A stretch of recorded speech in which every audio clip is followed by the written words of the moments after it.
بسم اللہ الرحمن الرحیم السلام علیکم۔ آج قوم میں جتنے مسئلے ہیں، طلاقیں ہوں، مومنین میں جھگڑا ہو، انجمنوں میں جھگڑا ہو، ٹرسٹیز میں جھگڑا ہو، مومن سے لڑے، ایک مومن دوسرے مومن کا قتل کر دے، ایک مسلمان دوسرے مسلمان کا گلا کاٹ دے، یہ جتنے مسائل ہیں معصوم فرماتے ہیں ہر مسئلے کی جڑ ایک تمہارا عضو ہے۔ اگر تم اس پر کنٹرول کر دو تو تمہارے گھر میں سکون آ جائے، تمہاری زندگیوں میں امن آ جائے، تمہاری پریشانیاں دور ہو جائیں۔ مولا وہ میرا کون سا عضو ہے؟ فرمایا وہ ایک عضو ہے۔ جب تم نیند سے اٹھتے ہو تمہارے 7 اعضاء اس تمہارے ایک عضو کو ہاتھ جوڑ کے ایک تمنا کرتے ہیں کہ اے عضو آج کوئی غلطی نہیں کرنا، کیونکہ غلطی تم کرتے ہو سزا ہمیں ملتی ہے۔ مولا یہ کون سا عضو ہے جس کی اتنی اہمیت ہے؟ فرمایا وہی عضو جس کی توانائی صرف انسان کو ملی ہے، حیوان کو نہیں ملی۔ مولا وہ کون سے میرے بدن کا عضو ہے جس کی اتنی اہمیت ہے؟ فرمایا اے علی کے چاہنے والے وہ زبان ہے۔ اگر تم زبان پر کنٹرول کرو گے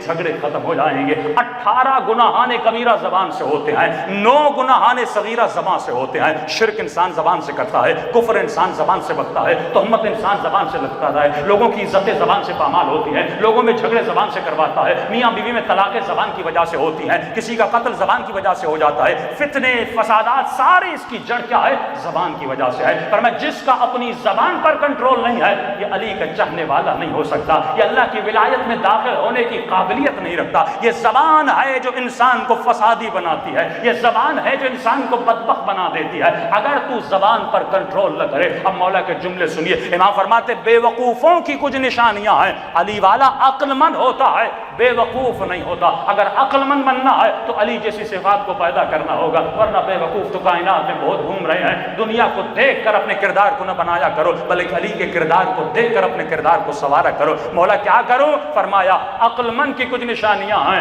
اور بے وقوف کی کچھ نشانیاں ہیں۔ فرمایا پہلی نشانی بے وقوف کی یہ ہے، یہ زیادہ سے زیادہ باتیں کرتا ہے، اسے باتیں کرنے میں لذت ملتی ہے۔ 10 گھنٹے بیٹھ جاتا ہے، باتیں پہ باتیں کیا جا رہا ہے، پتہ ہی نہیں کیا کیے جا رہا ہوں، اسے لذت ملتی ہے، اس کا شوق ہوتا ہے میں بس باتیں کروں۔ اور امام فرماتے جو زیادہ باتیں کرتا ہے وہ زیادہ خطائیں کرتا ہے، جو زیادہ باتیں کرتا ہے وہ زیادہ خطائیں کرتا ہے۔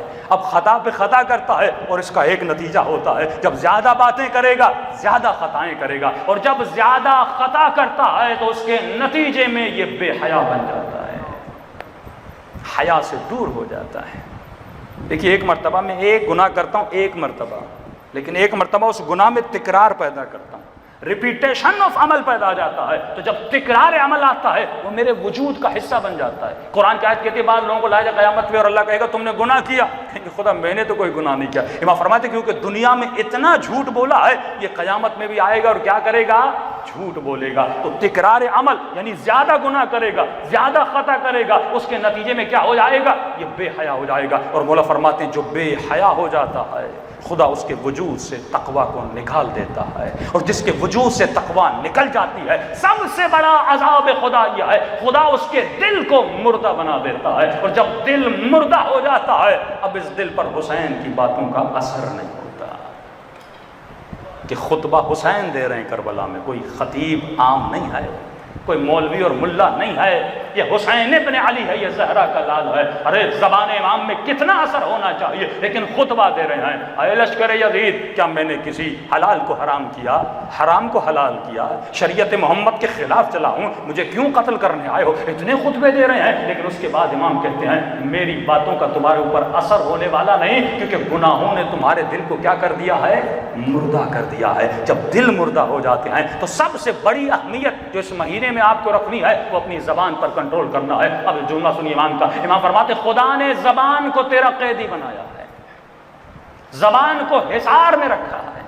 یہ زبان 32 دانتوں کے حصار میں، ہر عضو نظر آتا ہے لیکن زبان کو چھپا کے رکھا ہے۔ زبان کو کیا بنایا؟ تمہارا قیدی بنایا۔ فرمایا جب تک تو کلام نہیں کرتا زبان تیری قیدی ہوتی ہے، لیکن جب تو کلام کرتا ہے تو زبان کا قیدی بن جاتا ہے۔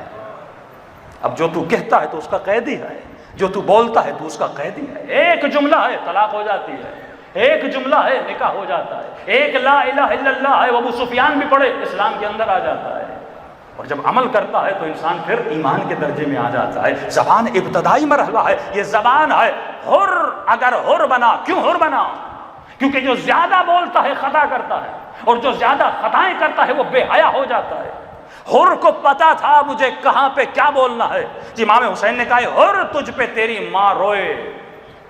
اگر حر تأمل نہ کرتا، تفکر نہ کرتا، جو منہ میں آتا حسین کے سامنے بول دیتا، تو آج یہاں پہ حر کے لیے رحمت اللہ علیہ کے جملے استعمال نہ ہوتے۔ لیکن حر نے سوچا، اور سوچنے نے حر کو حیا عطا کیا کہ اے حر، حسین تو بول سکتا ہے لیکن تو نہیں بول سکتا، کیونکہ اس کی ماں سیدۃ النساء العالمین ہے۔